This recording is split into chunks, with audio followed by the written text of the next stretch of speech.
Good morning. Good to see everybody today on this fine summer day. Glad that you're with us here in July. Our sermons have been and will be from 1 Corinthians 3. On the first month we do something else, but the other three sermons in July have all been of 1 Corinthians 3. Today the middle part, being built as God's building. Let's remember the overall setting is this is a section against schisms, divisions, breaking into partisan groups where various people were preferring one man and one party and probably one peculiar set of teachings over another. And the Apostle Paul is bringing them all back to Christ. Let's read the third chapter again as we did last week. And in each of the three parts of the third chapter, we'll have up the broad outline that we're using, and then we'll go discuss the middle one. So 1 Corinthians 3, beginning verse 1. And I, brethren, could not speak to you as to spiritual men, but as to men of flesh, as to infants in Christ. I gave you milk to drink and not solid food, for you are not yet able to receive it. Indeed, even now you are not able, for you are still fleshly. For since there is jealousy and strife among you, are you not fleshly? Are you not walking like mere men? For one says, I am of Paul, and another, I of Apollos. Are you not mere men? What then is Apollos, and what is Paul? Servants through whom you believed, even as the Lord gave opportunity to each one. I planted, Apollos watered, and God caused the growth. So then, neither the one who plants nor the one who waters is anything, but God causes the growth.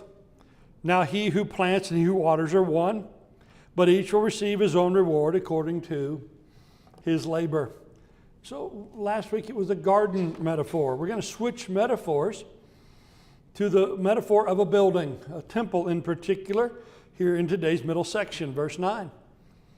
For we are God's fellow workers. You are God's field, God's building. According to the grace of God, which was given to me like a wise master builder, I laid a foundation, and another is building on it. But each man must be careful how he builds on it.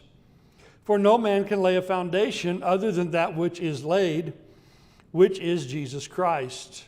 Now if a man builds on the foundation with gold, silver, precious stones, wood, hay, straw, each man's work will become evident, for the day will show it, because it is revealed with fire, and the fire itself will test the quality of each man's work.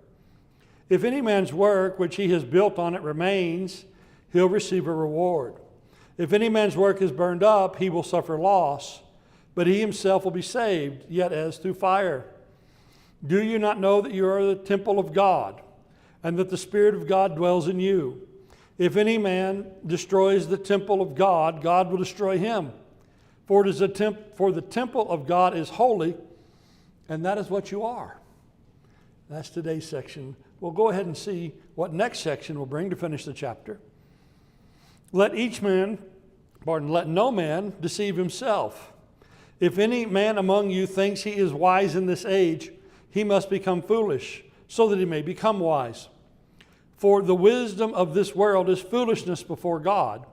For it is written, He is the one who catches the wise in their craftiness. And again, the Lord knows the reasonings of the wise. They are useless. So then, let no one boast in men, for all things belong to you, whether Paul or Apollos or Cephas or the world or life or death or things present or things to come, all things belong to you. And you belong to Christ, and Christ belongs to God. Before we move on, let's pray. Father, help us to live rightly in your building.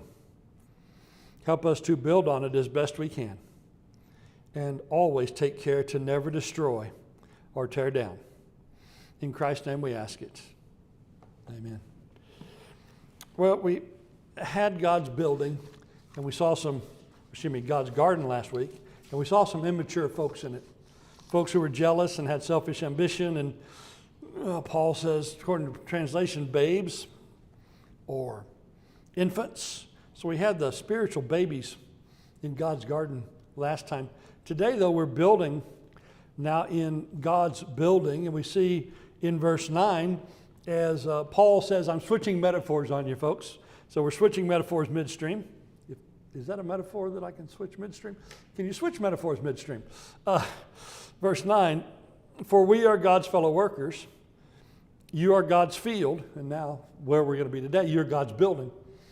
So actually, of the three of them, workers with God, so we're God's workforce, and we're God's field, and we're God's building.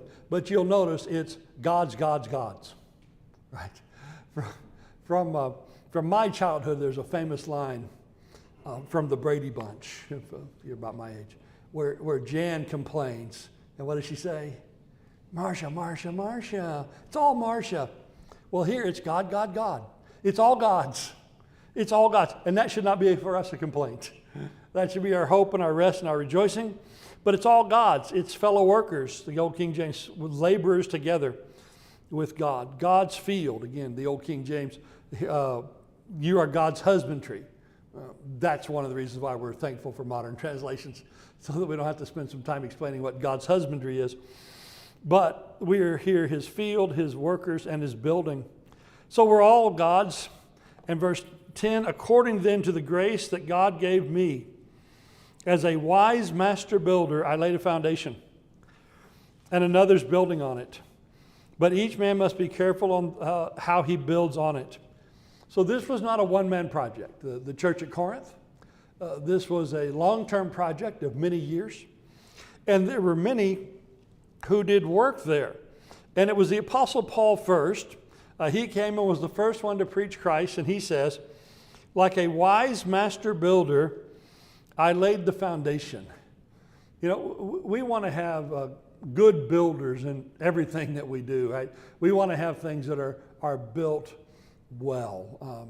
Happened to have lunch this week with Ben, and he was telling me about one of the things he was working on. And one of the things they were doing was correcting some mistakes.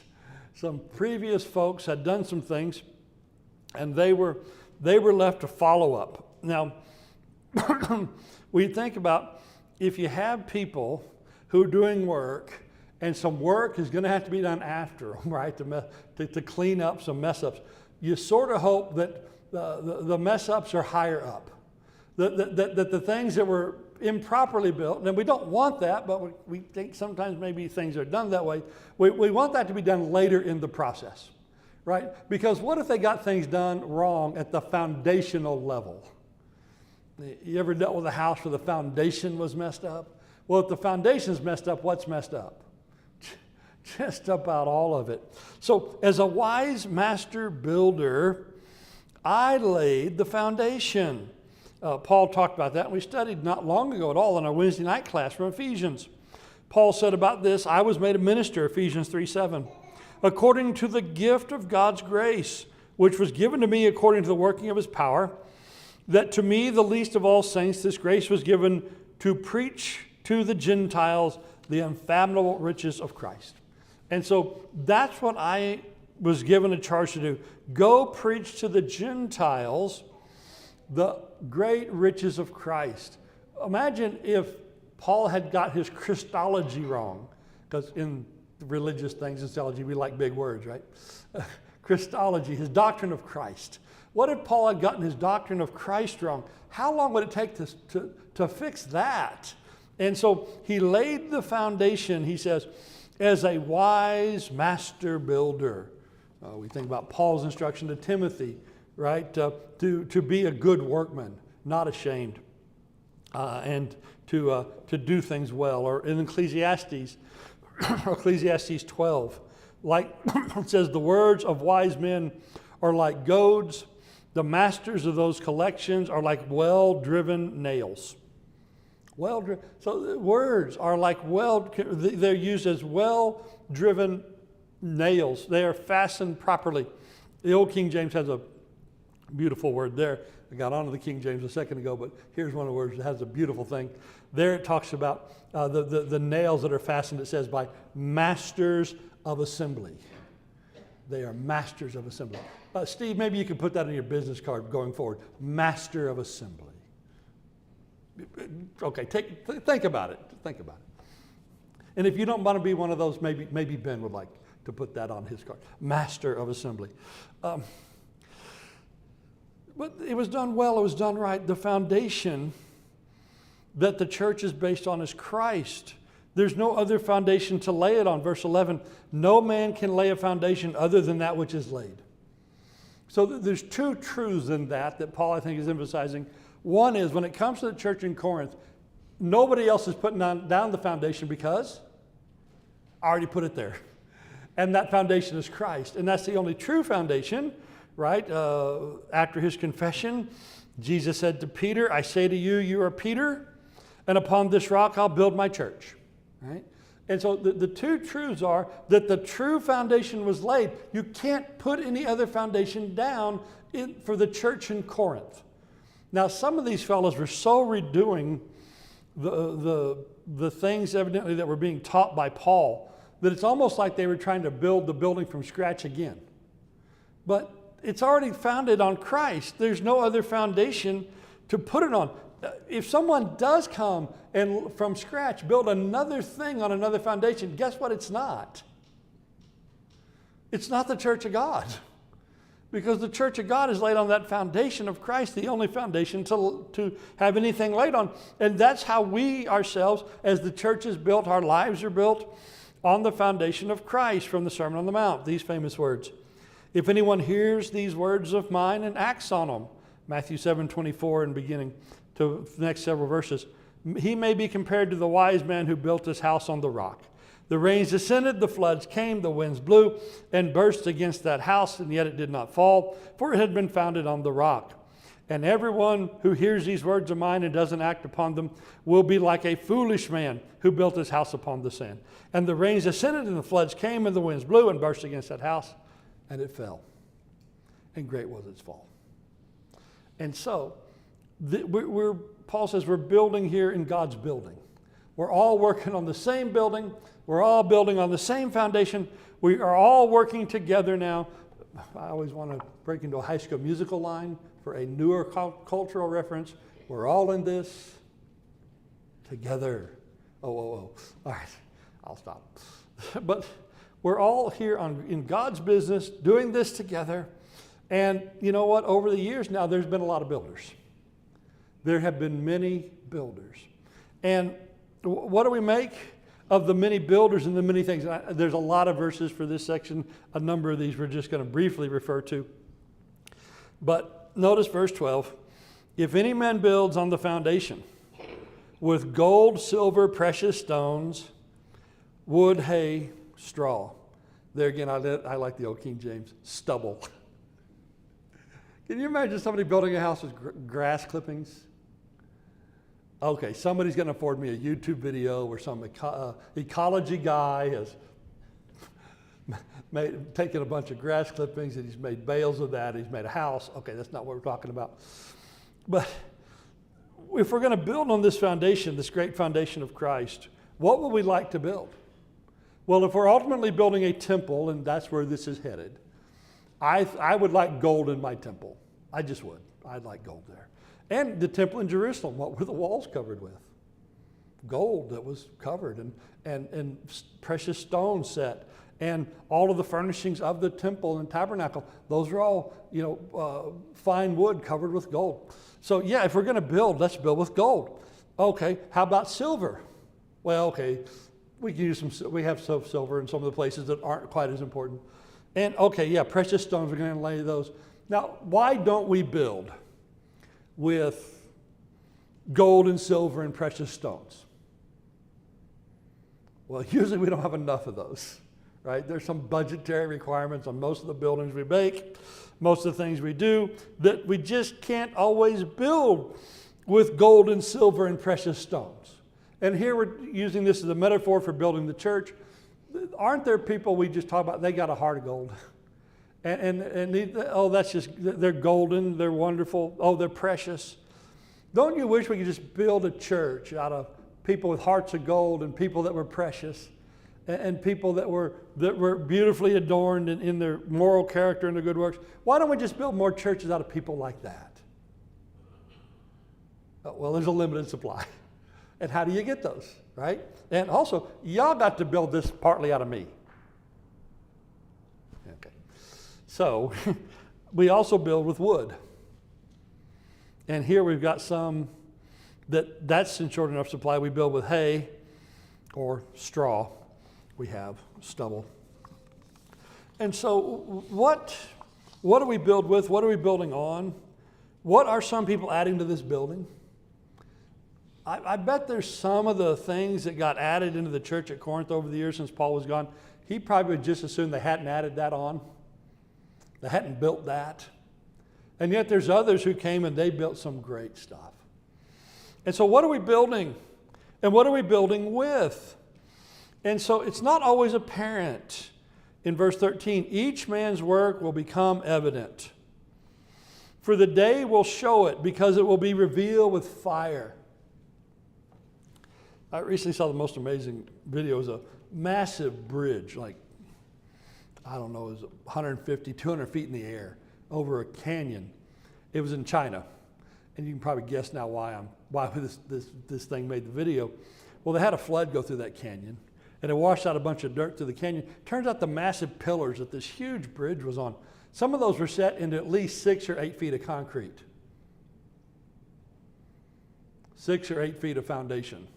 And they had 125 feet of concrete pillar holding the road up. Guess what happened to those pillars that didn't have the foundation that was any good, right? But nobody knew that until what? Until the storm came. And probably the engineers were hoping it would be a little longer before that was revealed. So there's sometimes things that are built good or appear to be built good. Sometimes things appear to be one thing. But then comes the day of revealing with fire. And then you find out how that thing was built. And sometimes you find out it wasn't built very well at all. And other times you might be surprised. I'm surprised that held up that well. You don't know, though, until it's tested. And the testing by fire, this is common scriptural language for the trials and tests of life. In Job, he knows the way I take, Job 23:10. When he has tried me, I shall come forth as gold. Well, you put the gold in the fire, what happens? It's refined. We have this from 1 Corinthians 11. In the first place, Paul said, when you come together as a church, I hear that divisions exist among you. You know, we've been talking about that already. And he says, in part, I believe it. For there must be factions among you, in order that those who are approved may be evident.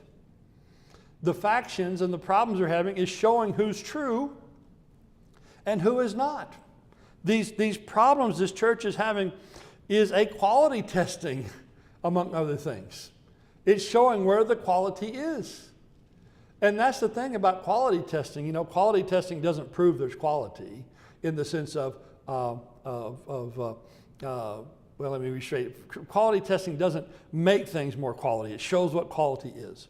You find out what's there when the quality testing comes. And these things are quality testing. In 1 Peter 4, we have this repeatedly. We have people are told to rejoice, 1 Peter 4:6, in various trials. He says, in this you greatly rejoice, even though now for a little while, if necessary, you're distressed with various trials. The proof of your faith, which is more precious than gold, which is perishable, even though tested by fire, may be found to result in praise and glory and honor at the revelation of Jesus. So there the faith is tested by fire. And what's the result? Praise, honor, and glory. In verse 12 of that chapter, Peter talks about the fiery ordeal. There's a fiery ordeal in the Christian life at times. And it reveals what the quality of that faith is. Is it a faith of gold? Maybe it's a faith of silver. I worry if it reveals to be a faith of hay and stubble. That doesn't last very long. You know, sometimes when wood catches on fire, we can save it. And sometimes we can't. But when gold and silver are in the fire, well, that's savable, right? May come out in a little different form, May not quite look the same, but it's still the same substance. And so it is that they're building in this temple of God, and when it gets tested, what's going to be there? Verse 14, each man's work is built, or each man's work which he has built on it remains, he'll receive a reward. And so if you're building into this building the things that can pass the test, if you're building in things that will do well, there's a great reward. And Paul mentions that about some of the people he's taught in 1 Thessalonians 2. He talks about people who are his hope and his crown of exaltation. You people are my hope and my crown. He says in verse 20 of 1 Thessalonians 2, you are my glory and my joy. And in Philippians, the same thing to those brethren. You are my joy and my crown. And so there are some people that Paul had dealt with. To him, they were a joy and a crown of exaltation. A joy and a crown because of what they were in faith in Jesus Christ. There's others that Paul converted, and certainly these fellows who are this factional group and not teaching straight, it seems, the ways of Christ. When they are building things, how much of that's going to last? Well, and then there's some, and I think Paul he doesn't mention that last case, the ones where, look, not only is that guy's work going to be burned up, it needs to be burned up. There's some of those. But he's mentioning a middle case of some where he says in verse 15, if any man's work is burned up, he will suffer loss, but he himself will be saved, yet so as through fire. So there's the fire of testing, and there's people whose work is going to suffer greatly, but they'll still be saved. In this I think about, and I don't know the entirety of how this works because I've not been quite that close to it. But I was talking a few months back to a preacher friend of mine who we both know the same guy. And this guy is always baptizing folks. It's remarkable. The studies he has continually going, and the number of people that he has baptized, and it's on a very regular basis. But the thing about the last couple of churches he's worked at, his churches have never got any bigger. And I go, yeah, exactly, Doug. Well, it turns out that so many of the people that he baptizes, they don't hang around long. They just don't. And it's a recurring theme of this guy's work. And it's like, well, what do you make of that? Is it a fault in him? Is this his fault? Is he not teaching them right? Is he teaching the wrong people? I don't know. What do you make of that? That he's working and building, and there's no doubt that he is, and yet the building doesn't seem, in the sense of the temple here, the congregation of God, doesn't seem to be showing much from it. I don't know what you make of that, and I'm glad that I don't have to be the one who makes something of that. And there are others, though, that it's not many that it seems like they're building into, that their work doesn't seem all that productive. But, you know, the few that we know that they taught, boy, those are some good folks. There's some endurance there in the people that they taught. And what's the difference? And how would you judge as to one to be better than the other? Well, I don't have to judge these fellows in their work because they are somebody else's workmen, right? They're God's workmen, and God will judge.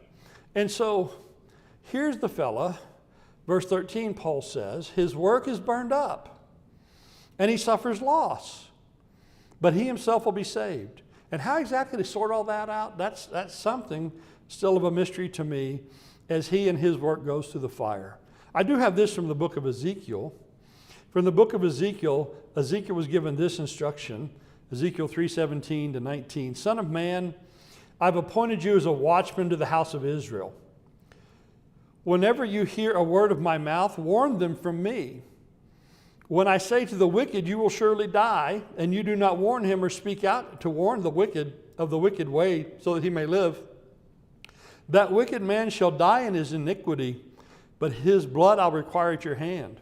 Yet, if you have warned the wicked, and he does not turn from his wickedness, or from his wicked way, he shall die in his iniquity, but you've delivered yourself.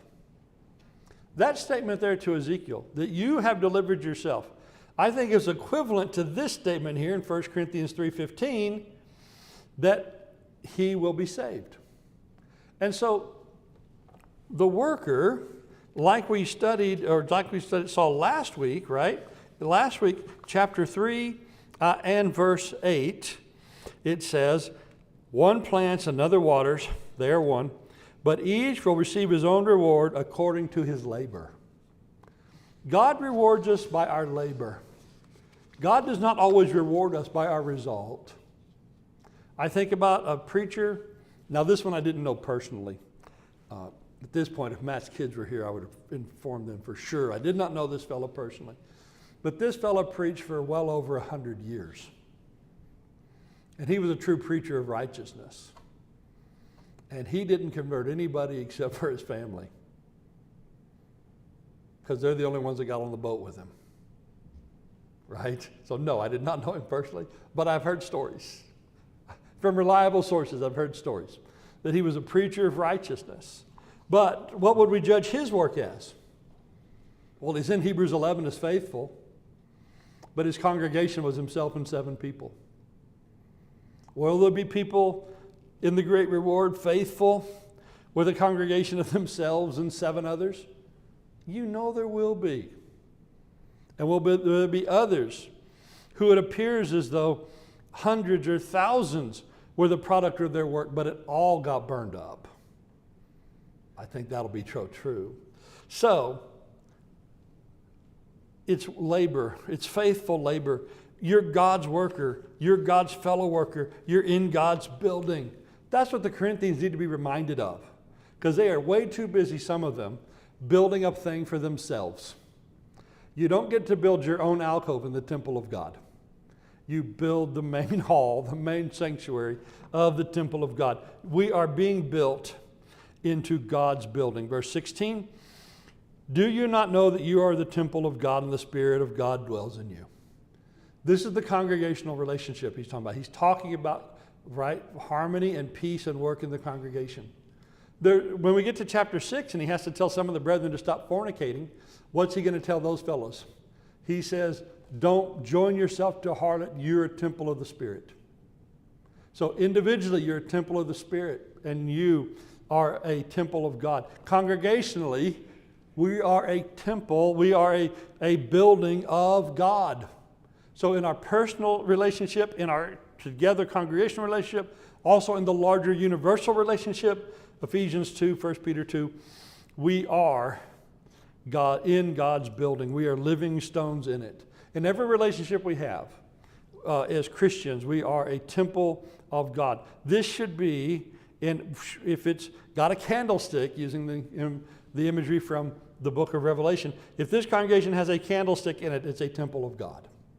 And so, in this temple of God, recognize that God dwells with you. This is the same as the old temple in Jerusalem. There's this beautiful statement about it. 2 Chronicles 6, I misread that.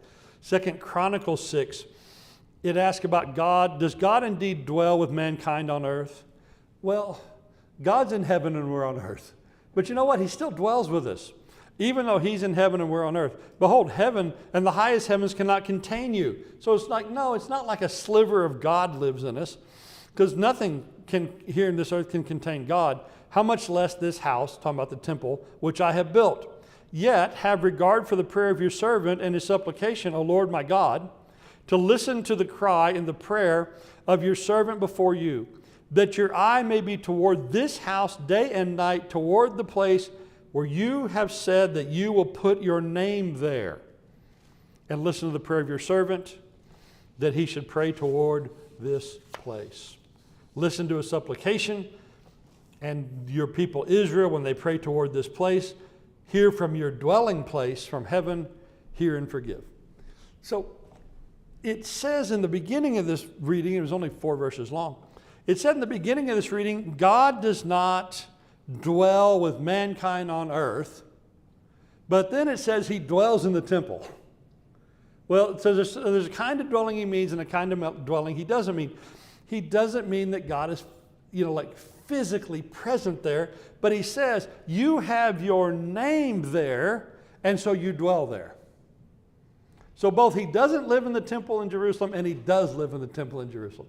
And the same way with God dwelling in us, right? Because it says that this was a special place because God has caused his name to dwell there. When we started this lesson series in 1 Corinthians, what do we see in the very second verse of the letter? To the church of God in Corinth. Where does God put his name now? On his congregations and on his people. God causes his name to dwell on us. And in that he dwells with us. So the temple was both not the dwelling place of God and the dwelling place of God. Are we talking about a physical thing or a spiritual thing? Spiritually, he dwells with us. And so his Spirit, and so his Son, right? From Colossians, that Christ dwells in our hearts through faith. And the name of Christ is on us. And so the church is the place where God's name is. That's why we put his name on it. We as Christians are the place where God has put his name. And he dwells with us. So he dwells with us in that sense, and that is said repeatedly. So as it says here in verse 16, that his Spirit dwells in you. Now verse 17, because of that realization, if any man destroys the temple of God, God will destroy him. For the temple of God is holy, and that is what you are. You, congregation in Corinth, are the holy temple of God. Again, I just imagine the shock of some of the Corinthians and the people outside going, you mean that? That group? Those people? And there are people, I think, likewise shocked when you point out a congregation of God's people today and you say, that's a temple of God. And God dwells there. And that is holy. And you ought to treat it like it. Right? So we treat the congregation as a holy thing. Just as we treat believers as holy things. Well, and aren't the believers holy? Again, the opening verses of this letter. You are saints by calling. What saint? A holy one. Right? We are sanctified in Jesus Christ. In our relationship individually and here congregationally. So this is the holy temple. And Paul says, some of you jokers have built some stuff in here that's going to burn up. But each is rewarded for his labor. And you may be saved, even though some of your work will not stand, because it will go. But this is God's building, and it needs to be treated seriously as such. And these people with divisions and sowing divisions among the brethren, making factions among the church, no. Can you imagine if you went to somebody's temple and said, that's a really beautiful window. Somebody get me the electric sawzall. Let's cut that out and take it home. Can you imagine what they would do to us if we started trying to cut chunks out of the building and take it home? No, we are not 18th century British fellows taking stuff back home to the British Museum. But imagine if we did that. If we went in and started taking chunks of their temple. That's what these people are doing to the temple of God, though, right? By making their factions and their parties and getting various folks to follow them. So no, you're God's building, act like it. You're God's building, treat it as holy. And also be careful what you build in here. Because what would you build in a temple? Right? My skills of building are probably such that when we go to building on things, everybody says, Jay, just stand back and watch. Because we want to build things right in a temple. Well, here we're trying to build a temple of God in the Spirit. And so let's take care and let's make sure we build it right. All right, with that then we close and ask if you need to come to the invitation today, come confessing sin or to come back or come confessing Christ, to come to him. If you need the invitation, it's offered as we stand and sing.